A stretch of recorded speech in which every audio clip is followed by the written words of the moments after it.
Coming up on Market to Market, a controversial budget slices through Capitol Hill, leaving few untouched. And the winding path that brought a taste of Cuba to the Heartland. Those stories and market analysis with Angie Setzer next. Pretty reasonable bug food. Funding for Market to Market is provided by Grinnell Mutual. You think differently about a customer when you stand in the middle of his dreams. We work to make sure you get covered right. Grinnell Mutual, a policy of working together. Information on finding an agent near you is available at grinnellmutual.com. And by Sukup Manufacturing Company, offering a full line of grain drying and storage equipment and steel buildings. Sukup Manufacturing is on a mission to protect and preserve your crop and the tools that produce it.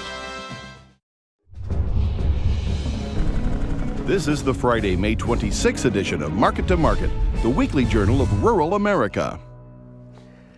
Hello, I'm Mike Pearson. In recent months, Americans have budgeted for new homes and cars. However, despite a strong job market, the purse strings were tighter last month. Commerce Department data shows new home sales dropped 11.4% in April, and existing home sales declined 2.3%. Nevertheless, both indicators have risen steadily over the past 12 months. Durable goods orders fell 0.7% in April. Without orders for big-ticket items, the index dropped 0.4%. Both have seen an increase, albeit bumpy ones, since the beginning of the year. President Trump unveiled his budget for America this week as the president spent the week traveling to the Mideast and the G7 conference in Italy. His latest plan for federal spending was dropped off on Capitol Hill. Market to Market producers Peter Tubbs and Paul Yeager took a deep dive into what this administration is calling a taxpayer-first budget. As the new foundation for American greatness rolled off the presses, the pages revealed a plan to balance the federal ledger in 10 years, mostly on spending cuts, tax reform, and aggressive economic growth assumptions. The president's budget was delivered as mostly blue-bound spreadsheets detailing administration spending wishes, when in reality, Congress holds America's checkbook. Because the first time in my memory, at least, this is a budget that was written from the perspective of the people who actually pay for the government. And we went line by line through what this government does and asked ourselves, can we justify this to the folks who are actually paying for it? As the White House forecasts a tripling of current economic growth, millions of Americans are predicted to see a loss of health insurance and food assistance. Economic experts call the administration's assumption of 3% growth unlikely, citing the economy's 1% growth trend as more realistic. The last time the United States GDP grew at that pace was the last 5 years of the Clinton administration. Defense, Social Security, and Medicare remain unscathed in what is being called by some a draconian spending plan. The Department of Education's budget was nearly slashed in half. The State Department and the EPA were cut by 1/3. Agriculture didn't fare much better. USDA's budget faces a $48 billion cut over the next decade, mostly in reduced subsidies for crop insurance. If Congress agrees, individual farmers would be limited to $40,000 of insurance subsidies in a single year. Producers with an adjusted gross income of $500,000 or more would receive no insurance subsidies at all. Individuals receiving Supplemental Nutrition Assistance Program money, or SNAP, ballooned 42% during Obama's first 4 years in office, then declined 7% in his last 4. Further reductions under the plan would shrink federal payouts by gradually transferring 25% of SNAP costs to individual state budgets over 10 years. SNAP works, and it works for those who need it the most. It has been incredibly successful in alleviating hunger, lifting people out of poverty, and supporting our economy. The Trump budget also eliminates Food for Peace, which donated food from American farmers to areas in crisis around the world. USDA's acting deputy secretary and budget wonk, Michael Young, emphasized the cuts represent President Trump's vision for the country. I think it's, again, consistent with the overall administration policy of America First. USDA's role in making America great again has lacked broad support. Zippy Duvall, president of the American Farm Bureau, wrote, "The administration's 2018 spending blueprint fails to recognize agriculture's current financial challenges or its historical contribution to deficit reduction." And the National Corn Growers Association objected to the changes in the crop insurance subsidy. These proposed budget cuts would hurt farmers' ability to manage risk, grow their revenues, and farm more sustainably. I'm confident in the future of rural America and seek opportunities for us to continue to strengthen that outlook and create opportunities for rural America. For Market to Market, I'm Paul Yeager. Finding a good trade deal may only require a look in the backyard, geographically speaking. Canada ranks #1, but smaller markets add to the bottom line as well. Cuba is such a place where those on both sides of the Florida Straits are eager to exchange goods. One Cuban entrepreneur who brought his love of food and country to the Midwest along a winding path might benefit from opening the trade door. Josh Bittner has the details in our cover story. What we're gonna make is ropa vieja, okay? Ropa vieja is a Cuban tradition. We use garlic. Roberto Mireles shares the flavor of his homeland with America's heartland.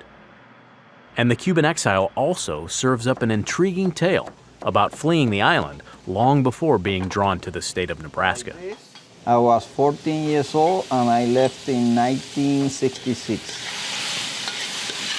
The whole plane was full of kids, basically the same age.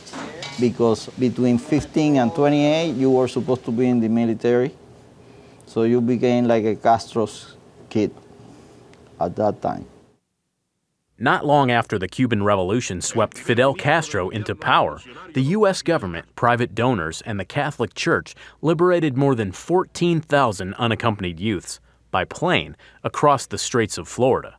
The flights, known as Operation Pedro Pan, operated under the umbrella of the Cuban Children's Program and became one of the Western Hemisphere's largest ever child refugee migrations. Miami was a primary destination, but when the Cuban Missile Crisis unfolded, air travel between both countries came to a grinding halt. Aspects of the program continued, though, by taking the scenic route. So Mireles and others flew to Spain, frightened, without their parents. It was like a nightmare because you cannot see them when you needed to see them. Mireles says church officials helped the displaced children cope. And after a few months, he was delivered to his uncle in Miami, where he eventually worked in the restaurant business while studying civil engineering. After building marinas and seawalls for over 25 years, he met a Midwestern couple on a sea cruise, and they became good friends. They were always saying, you know, why don't you come to Omaha? Why don't you come to Omaha? One day we came and I fell in love with this place here because I like the people. A little tax, but a good life. Extra tax. With a stockpile of family recipes, Mireles cracked Omaha's vibrant restaurant scene by opening Gusto Cuban Cafe in the city's Ralston suburb 10 years ago. He met his wife Anna there, who moved into business alongside her husband. And while foods associated with her Mexican heritage are well known to American palates, the couple feels there is room for education about the variety Cuban dishes have to provide. Like, for example, the Mexican food with the enchiladas and stuff, it's the spices that the Cuban food is cooked in. It's a lot of different spices, but nothing is spicy hot. Cuban is more like a Spanish food from Spain. And it's like a flavor. It's not about being hot or not too hot. The restaurateurs admit there are challenges to replicating authentic Cuban cuisine in Middle America, saying many suppliers calling on Gusto Cuban Cafe simply do not have access to the products they require. And sometimes shipments that do come through the area may fail to meet their expectations. Farm advocates claim an easing of economic restrictions under the Cuban embargo, first imposed by the Eisenhower administration, would allow imports of high-quality organic produce from the communist country. After the fall of the Soviet Union, Cuba's main benefactor, financial isolation and a lack of inputs like fertilizer forced pioneering chemical-free efforts that made Cuba an organic farming model for the rest of the world. And after President Obama's rapprochement with the former Cold War adversary, his USDA chief, Tom Vilsack, pointed out that comparative advantage when he escorted a Cuban agricultural delegation through neighboring Iowa last year. We have a tremendous opportunity in Cuba to expand exports of soybeans and rice and poultry at some point. They in turn have a tremendous opportunity to import into the U.S. organic production. Trade must be a two-way street.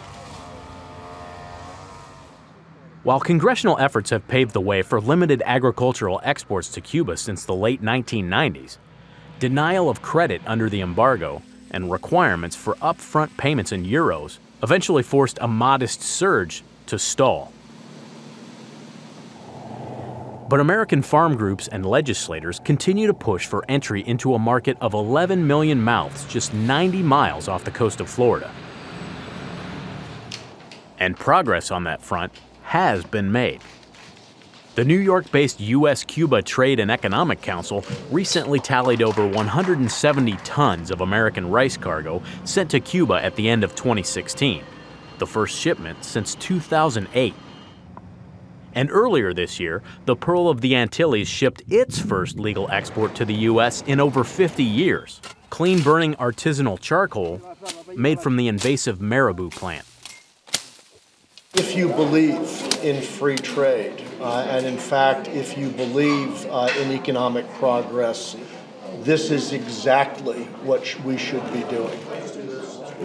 President Trump has promised a break from Obama's Cuba policy, while current USDA chief Sonny Perdue is championing foreign trade amidst distressed farm income forecasts. What you do worldwide.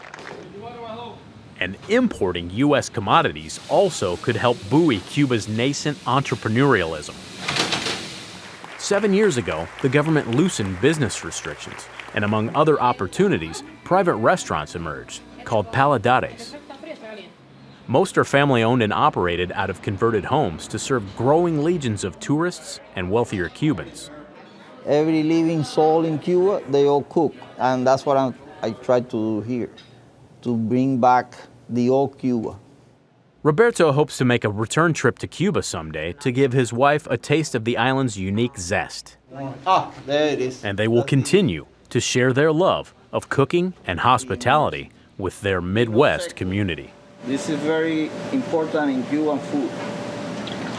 For Market to Market, I'm Josh Bittner.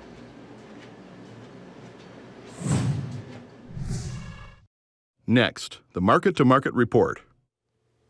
Global competition and predictions of higher acreage put pressure on the grain markets, while an outlook for bigger placements was no friend to livestock. July wheat rose 3 cents, and the nearby corn contract spent the week lower, clawing its way back to gain 2 cents for the week. Soybeans were unable to keep the bears at bay as the July contract fell 27 cents. July meal slumped $5.20 per ton. In the softs, July cotton fell $2.36 per hundredweight. Over in the dairy parlor, June Class 3 milk futures added 22 cents. In the livestock sector, the August cattle contract dropped $2.10 and nearby feeders lost $3.50. The July lean hog contract added to a 5-week run, moving up $1.72. In the currency markets, the U.S. dollar index dipped to its lowest level in more than 6 years on Monday, but managed to put 33 basis points back on the board by the end of the week. This week's OPEC decision to extend production cuts pushed crude oil down 87 cents per barrel. COMEX gold added $14.50 per ounce, and the Goldman Sachs Commodity Index fell back nearly 7 basis points to finish the week at 384.80. Here now to lend us her insight on these and other trends is one of our regular market analysts, Angie Setzer. Angie, welcome back. Thanks for having me. We're excited to have you, but before we get started, you can listen to our market discussion anytime by downloading our market analysis and Market Plus podcasts on our website, iptv.org/MTOM.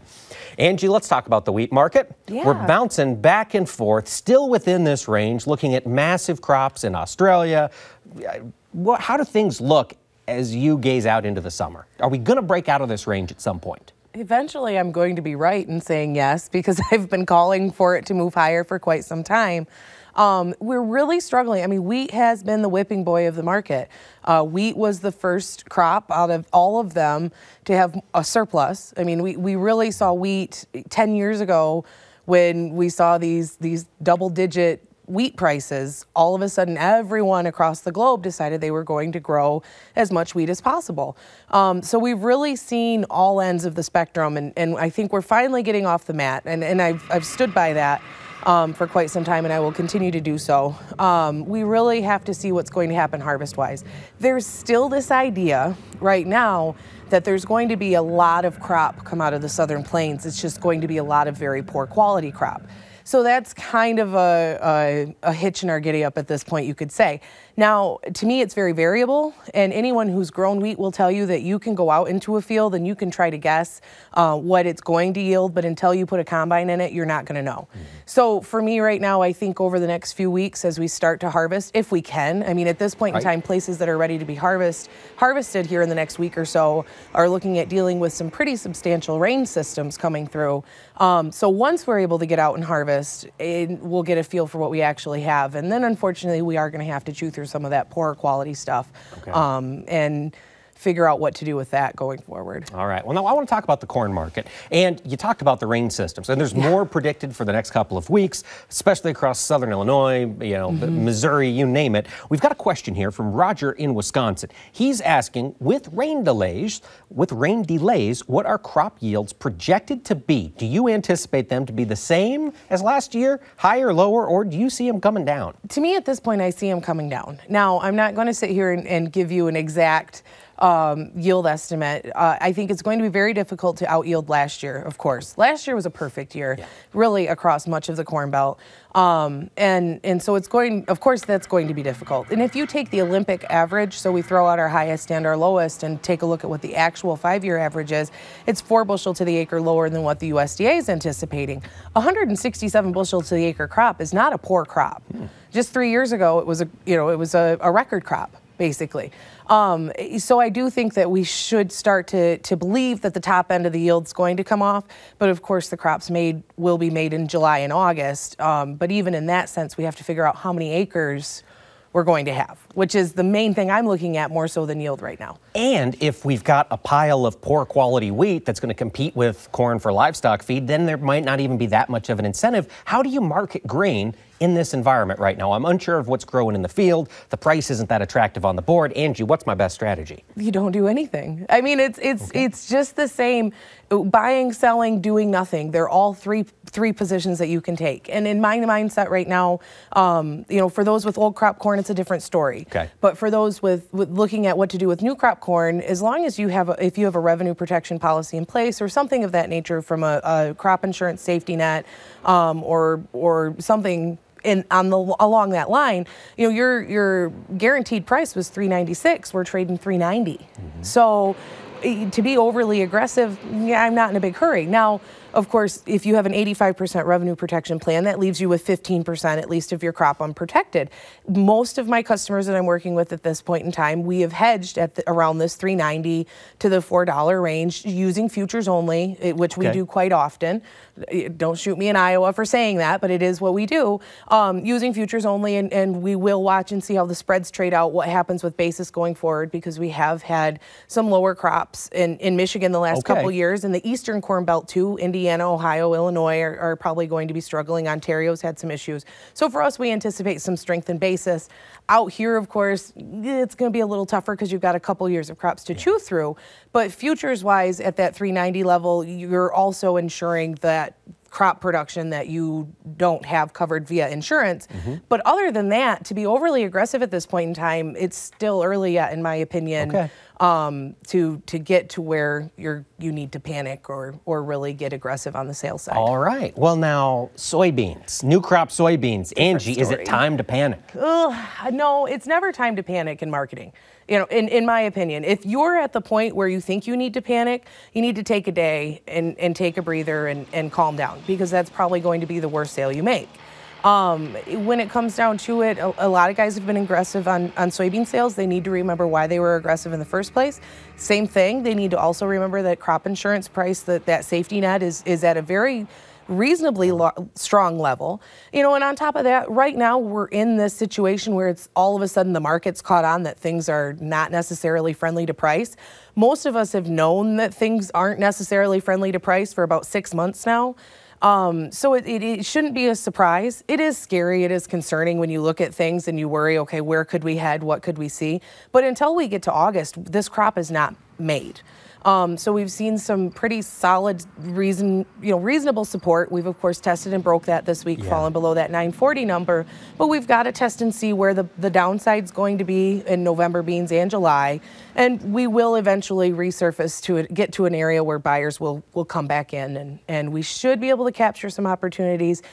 If you haven't sold a thing, maybe it doesn't hurt to take a look at getting some sales on above that $9 mark, because God knows where we'll be come harvest. But if you've sold, if you're sitting in that 40 to 50% sold range, just calm down. And again, just like with anything else, you can sit tight for a little bit, let the market trade out, and then resume paying attention here once things, catch their breath and get a little bit more rational. Let it ride. Yeah. Now, want to turn the topic of conversation to livestock. We had a cattle on feed report come out during the trading day on Friday. Which is way more fun. Yes, not if you're a producer. We saw some bearish numbers come out. Angie, can you assess for us what your interpretation of that report was? We can say it's bearish, but you've seen us, it's a known, the thing for me right now is the market is struggling to find where the high end is. And I think it's established that in fats. And I think in feeders, we've seen the high end of the range where the market's comfortable trading up to at this point in time. And there's no real reason that it needs to continue. Now, from a support standpoint, we've seen weights come down. We're still seeing that. We've seen cash prices stay relatively supported. We've seen buyer interest, packer buyer interest. So that's not gone away. So right now where we're at is we're kind of in this standoff between, we've paid these high prices. We kept anticipating these cash prices to fall out of bed. They haven't. The retailer is starting to increase his prices, even though he never really dropped them in the first place. You're starting to see maybe some chicken breasts be pushed more so going into the barbecue season versus the steak. But when it comes down to it, you don't celebrate life's monumental moments with chicken. Sorry, bird guys, but you don't. You still get steak. So the demand's going to be there. We've got the China demand coming into play. That's a huge, potentially huge deal. There is some concern, some shakiness with what's going on with JBS in Brazil, and in Brazil in general, with what's going to happen there. So there's a lot of things that should lend support to the market, even with some bearish cattle on feed numbers. We shouldn't really be surprised. You and I have been talking about the large amount of feeders available. So placements today coming out as much larger than anticipated. Yeah, and they came out, the numbers were 11% higher than last year on placements, 2% higher on live cattle, or on total cattle on feed. And trade was expecting barely 1% on cattle on feed and 6% on placements. Yeah, and a lot of people are like, where did they come from? Well, I don't know. We had massive heifer retention a year ago. Feeder prices have been phenomenal, and then your fat prices are great. So you've got guys in feedlots that are wanting to keep their lots as full as possible because the weights are continuing to come down. Everyone's getting very bulled up on what's going on. So to me, the cattle on feed number shouldn't necessarily be a surprise. And I think once we get into the post-Memorial Day trade, we may have some residual bearishness because it's just one of those things that'll carry over. But from an overall standpoint, the best thing that could happen for any cattle or livestock men out there is that we establish a range and we get a feel for it. Unfortunately, in cattle, the trade is so thin that you're establishing a range means you're limit up for 2 days and limit down for 2 days, and maybe you just trade unchanged on a Friday. So you're going to see some really substantial volatility remain in this market. But from an overall standpoint, I think if you sit back and look at a chart, you'll be able to get a feel for where the low end or the support level is and where the resistance level will be. And And if you can time it right, of course you want to sell at the high and buy on the low side. Right, market in the window. Now, lean hogs, that's kind of been a success story here over the past 5 weeks. As we talked about in the lead up, we're marching higher and higher. Now we're solidly over $80.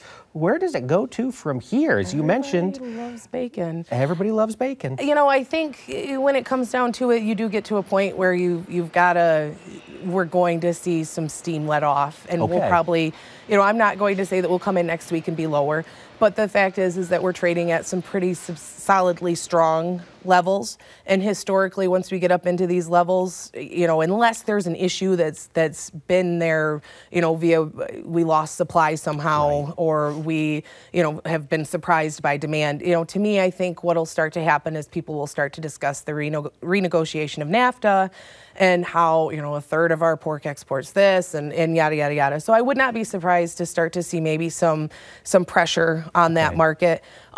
Same thing though. Protein is protein. Protein demand is huge. You know, there are some issues going on. We've seen it in soybean meal. That's part of the reason soybeans have backed off is Chinese crush margins are really poor. Meal stocks over there are the largest they've been in 5 years. And so obviously there's something going on with their pork production as well that we have to keep an eye on. So if you have something to take advantage of on a sales side of things, probably would start to look to take advantage of it and just be prepared for the market to maybe back off here eventually. All right. Well, Angie Setzer, thanks so much for taking the time to join us this week. Thanks for having me.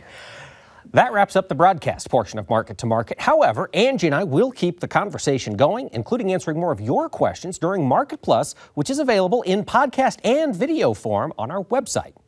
Do you have thoughts about or suggestions for the program? We'd like to hear from you. Send an old-fashioned email to marketttomarket@iptv.org and join us again next week when we explore how catfish farmers are fighting off foreign competition. So until then, thanks for watching. I'm Mike Pearson. Have a great week.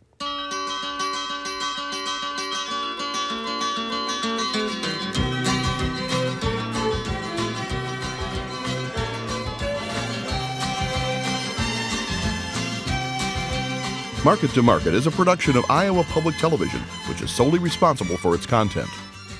Funding for Market to Market is provided by Grinnell Mutual. You think differently about a customer when you stand in the middle of his dreams. We work to make sure you get covered right. Grinnell Mutual, a policy of working together. Information on finding an agent near you is available at grinnellmutual.com. And by Sukup Manufacturing Company. Offering a full line of grain drying and storage equipment and steel buildings, Sukup Manufacturing is on a mission to protect and preserve your crop and the tools that produce it.